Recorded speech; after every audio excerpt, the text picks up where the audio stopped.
Our hello and welcome to this week's episode of the Douglasville Impact.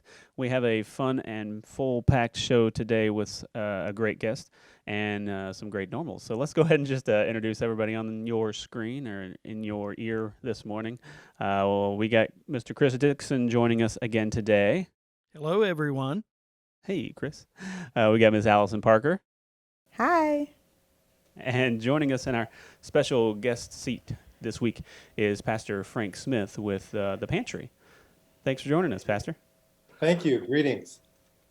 We got some fun stuff to talk about, all the really good things that you guys are continuing to do in our community and all the stuff that the Pantry does, especially in this year when the need has been so great. So we're going to talk about that a little bit later in the show. So we'll jump right into some other things we have going on in and around the city and the community. So let's start off with some news. Chris, what you got on the news front this week?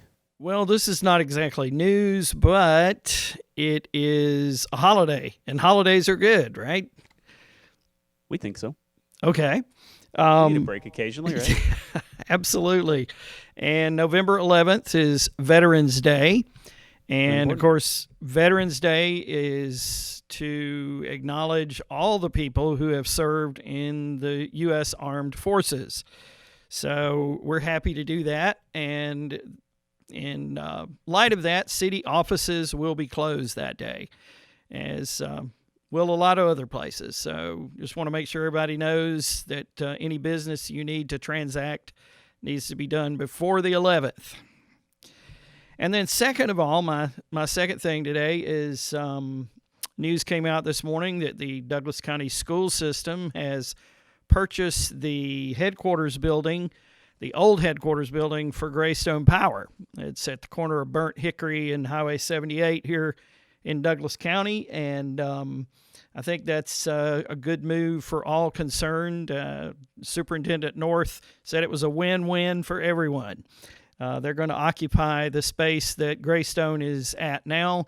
They'll be able to take employees from 3 different locations now and consolidate them into that one place. Now, that'll happen in early 2021 at some point when Greystone Power moves to their new location up on Highway 92 in Paulding County. So, yeah, they're coming along with that one as well. And it's a huge space. It's much bigger than area. The current location, yeah. Yeah, but their current location is a nice size facility as well, so it's good that that's not going to be sitting empty. Exactly. It's very nice that a good use is coming to it. So definitely for the school board. Yeah, the school board needs a nice new facility as well. So that's a great option for them. Yep. And for the old school board headquarters, they're planning to construct an event facility that will hopefully be large enough to host the graduations for the county. Oh, nice. For the high schools. So very cool. That'll be interesting to see how that works. Yeah, that'll be cool. So they'll still have, they're just adding a location. They will still make use of the old property. It seems to me, based on how the press release is worded, that they may be tearing down the old facility to build a new facility, but I'm not certain about that. So, yeah. Well, we'll keep an eye on it and keep everybody updated because that facility is right inside the city next to the park there. So right by Hunter Park. Yeah, so we'll definitely keep an eye on that one and see how it works. Awesome. Anything else on the news docket this morning? That's it for me. Allison will take it from here. Cool, Allison. Cool. What's going on fun-wise? What good stuff we got going on in the city? Well, if our citizens are looking to make a difference here in the city of Douglasville, we have two upcoming blood drives in November. They're happening November 3rd and November 19th at Hunter Park.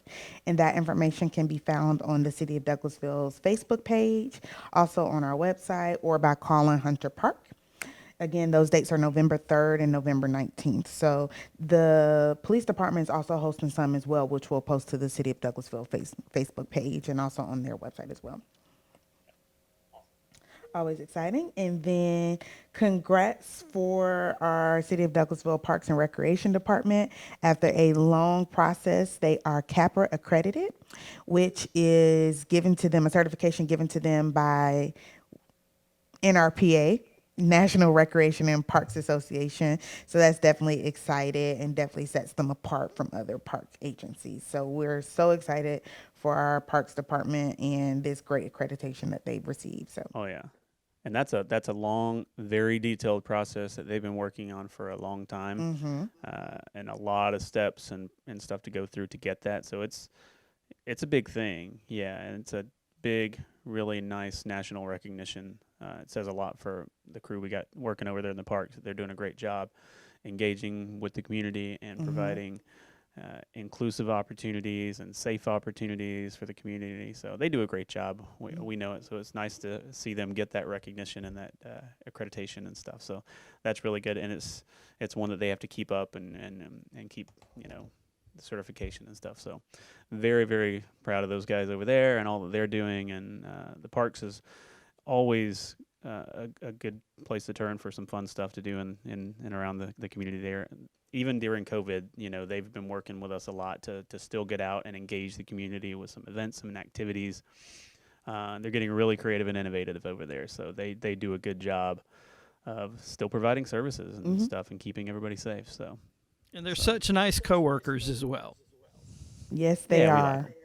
They are the best overall. Was that everything on the positivity train today? That is all, but I invite you all to jump on the positivity train today and every day. It's a fun place to be. Yes, it is. All right. That is all. All right. Thanks, Allison and Chris, for those updates. So that takes us over to our special guest today, Pastor Frank with the Pantry. And let's start off by just kind of Pastor Frank, why don't you introduce yourself and tell us a little bit about you and a little bit about the Pantry in case anyone is not aware of what all you guys do here in our community. Okay, thank you, Jason, for having me this morning. For those of you that do not know, the Pantry started back in 2008 when a ministry came to us and said, hey, we are operating this food pantry. We want to go a different direction. We're wondering if maybe you guys would be interested in taking it over. And we asked, well, how many families are you serving? They said about 8 a month. I said, well, okay, we'll look at it. And we looked at it and we decided to jump in with both feet. And the first Saturday we opened, we served 8 families. I go, wow, we've already done our 8 for the month. But then the next Saturday, we served 25. And the next Saturday was 52. And last year we served 150,000 people in 22 counties and 101 zip codes. So God has really blessed us to be able to help a lot of different people in a lot of different communities, but the vast majority of those are Douglas County, Douglasville residents. And they come to us every Saturday needing help. And over the years, we've seen a wide variety of types of people that come our direction. Yeah, and it, like I said, it's a great thing that you guys are doing and a service you guys are offering in a regular year. So you're seeing those numbers in a regular non-2020 year when there's just a general need out in the community and a general need, for people. But we're not in a regular year this year, to say the least. That's an understatement. And, we've talked about here on the podcast before, when this all started, people came out of the woodwork. That's what's great about Douglas County and Douglasville and our community. People come out of the woodwork saying, how can we help? What can we do to help? Because they knew that the need was going to be bigger this year, all around, for all kinds of things. And we know we have organizations like you that are here in the community that are serving and stuff that are ready to step up and help. So talk to us a little bit about this year and what all you guys have done this year in the special year that we've had and how it's changed this year. Wow, what a different year. You're right. I mean, over years past, it's kind of situation normal. We were doing things the way we always had done it. We had invited people into our building. We did some counseling with them, not mental health counseling, but just counseling about, okay, where are they at? What are their needs? How can we help beyond food? And COVID hit with just a rampage of restrictions and social distancing. And we didn't go to a plan B, but we adjusted how we were serving people. Instead of having them come inside, we do drive-through. And that drive-through has been just a godsend and a blessing. It keeps people out of the weather.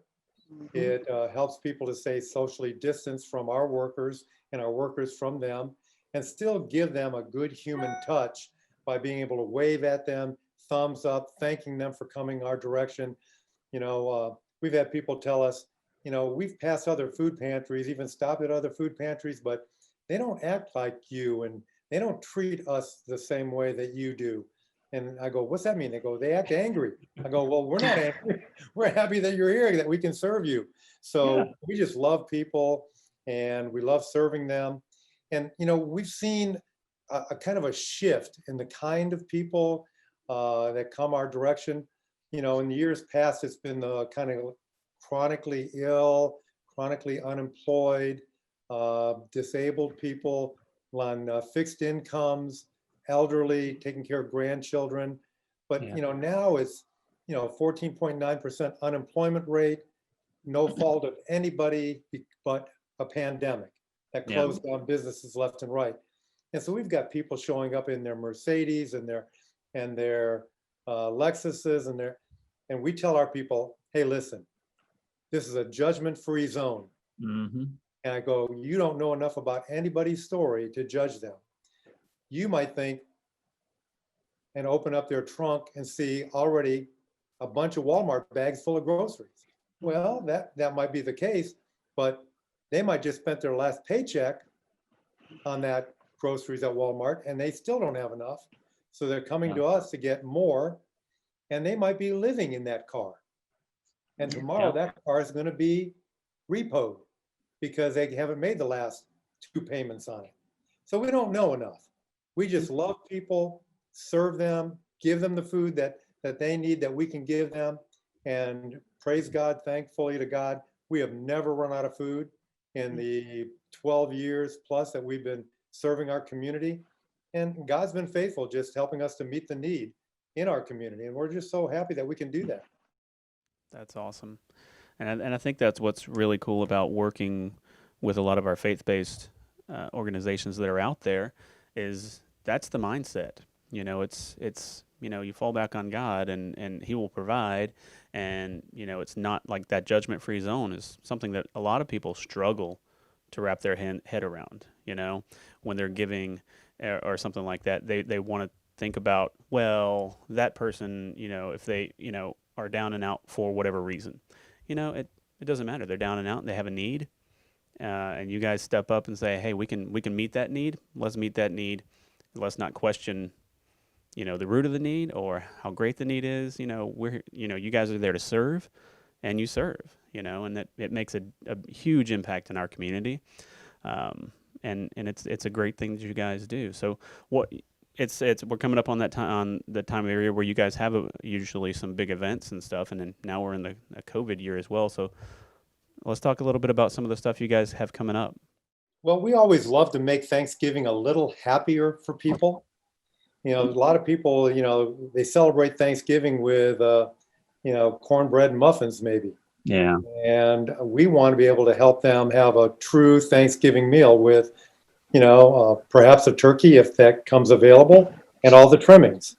And in years past, we've been able to help hundreds of people at Thanksgiving time. And we're looking forward to doing that again this year.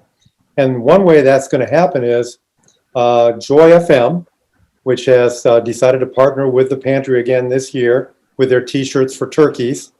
In years past, we've had one site that we hosted, and that typically would have been the Highway 5 Chick-fil-A, and Mike Moore, great friend. Always have a great turnout there. And last year, he was closed down because he was remodeling, so we were out in Villa Rica. And the Villa Rica Chick-fil-A hosted us and did great there. And so Joy FM called us and said, hey, we want to do T-shirts for turkeys again this year. And I go, wow, I'm really thankful, because I was thinking social distancing, they're not going to do that. But they said, well, we're doing it. We want you to do 2 sites. So we're going to be out in Villa Rica for a morning on November 10th from 8 o'clock until 10. And then on the 12th, we're going to be at the Highway 5 Mike Moore store, Chick-fil-A, from 5 to 7 p.m. And so we're just looking for a great outpouring of our Douglas County community, Douglasville's community, coming in, bringing us a cold turkey, frozen turkey we call it, or a plastic turkey. That's a gift card from a Kroger or a Walmart or a Publix. Or you can always bring cold hard cash or a cold check. That's good to be cashed. You make it super easy for people to get involved. I love it. Absolutely. Love it. That's great. And if you're going to have a drive-through event, I don't know if there's a better place than a Chick-fil-A to have it, because They've got Chick-fil-A can do drive-through some down drive-through. Yeah. Can I tell a quick story? Absolutely. A while back, a woman had come to my attention that was building a house, and her husband went into the hospital unexpectedly for kind of a routine procedure, and he never came out of the hospital. And she continued to try to build this house, and unfortunately found an unscrupulous contractor and started building this house in a way that even I, that don't know much about contracting, know you don't put sewer lines on the outside of your drywall inside the building, right? And Wow. so I stepped in to help her, found some people to help her, and got that all fixed up. And immediately her husband's mother and father moved in because they were elderly. Then her mom and dad moved in because they were elderly. So now she's got 2 sets of parents living with her, and everything was going fairly well.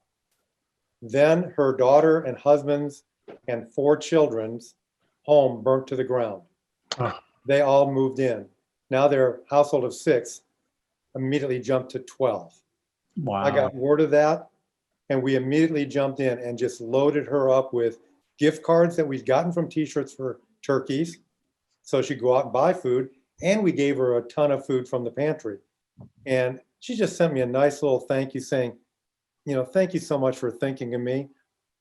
We couldn't have made it without your help.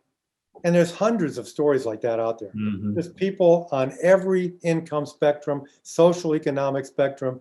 They need help one time or another, and the pantry's there to help them. And so we're just so grateful to be able to do that. That's awesome. Yeah, because there's always a need cropping up, and like you said, you don't know what the circumstance is. Someone could be going down the road in life and they're perfectly stable, and something comes out of left field, and out of nowhere they've got a need. And I think, like you said, we've seen that need this year grow so much because the pandemic. Some people are faring fine, and some people are getting hit pretty hard by the pandemic with the illness side of it, but also the economic side, because you're talking about jobs and the economy and things like that have been hit, and that affects people's lives, and that's growing that need. And like I said, it's great, that we live in a community where there are a lot of these organizations and services that are available. There's a lot of the faith-based ones and different things, and social organizations and stuff that step up. We have a whole page on our website dedicated to kind of listing some community social service options. We've got you guys up there and your contact information, how they can connect with you. And I know that, we've built that page. So we see all of the services that are out there, the food banks and the social, services that are out there for people. And as many as there are up there, they're still struggling to meet all the need that's out there. So as many as people as you have coming in, to the pantry, there are other other organizations out there doing the same thing, and as many as there are, there's not enough to meet the need, because that need continues to grow. So it's awesome what you guys are doing and all the service that you are providing to our community. So thank you for that, and on behalf of the community, for everything that you do just to help to meet that need.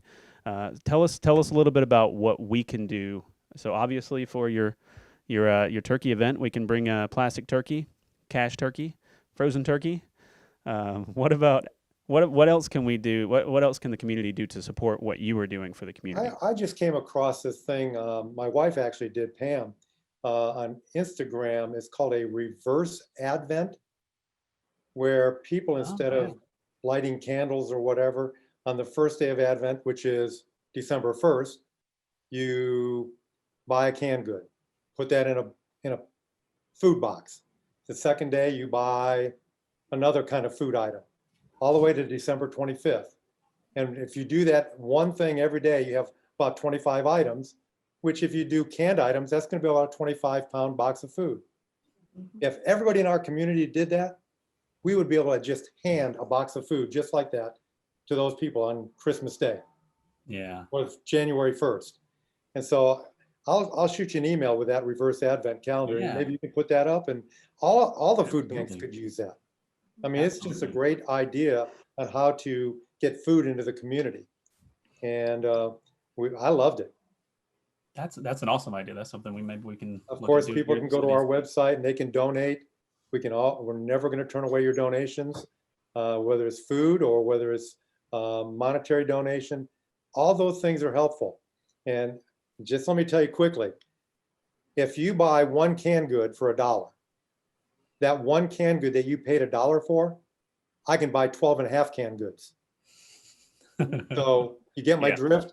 I'd rather have you give me the $1 than bring me one can of green beans, because I can buy 12 and a half cans of green beans. Right. Feed a lot more people that way. You guys partner with the Atlanta Community Food Bank and Feed Food Bank. Yeah, so that helps you to get the supply you need. And we have partners with Publix, Kroger's, Sam's Club, Walmart's. Our refrigerated truck is driving 3 days a week, Monday, Wednesday, and Friday, going around to all these different stores and picking up food that they would normally, because it's still good, but it's past the best sell by date. Yeah. Okay. The best sell by date is not the best means of saying, well, that can't be eaten anymore. No, it can be eaten still for a long time. And so we pick all that up and distribute it to our people that are in need of food. And that's why we're doing what we can and doing it in the way we can. And why we've been so successful is because we're utilizing every possible resource that we can to feed people. Yeah, that is awesome. And somebody said it takes a village to raise a child. It definitely takes a village to feed a village. Absolutely. That's great. And like I said, the stuff that you guys are doing, we as a community, we all benefit from it, and we appreciate all that you are doing. So yeah, we will definitely, we'll get that information out there. We'll get all of your contact information, and we'll put it all in the show notes, and we'll put it all on the website and stuff, so we can make sure people can connect with you and find ways to help support you as you help to support our community, especially in a year that we need a whole lot of extra help. So thank you again. Anything in closing that you want to say about the Pantry? Yeah, I love our city. I love our community. God bless you guys. You're doing a great job. I'd be on here every week if you'd let me, but that would probably be overkill. No, I Thanks, think guys. Chris might be willing to give up his seat for you. Sure. He's a lot better looking than I am. Well, that's awesome. Thank you, Pastor Frank, for coming on the show and for all that you guys do in the community. God bless you guys. So we'll see what else we can do to help support you guys. Thanks, Chris. Thanks, Allison, for joining us and telling us all about our community news and events and activities. And thank you to everybody for watching and listening. Go out and find the Pantry and figure out how you can help support the good work that they are doing in our community. And we will see you next time on Douglasville Impact. Thanks a lot. Bye, everybody. Bye. Bye.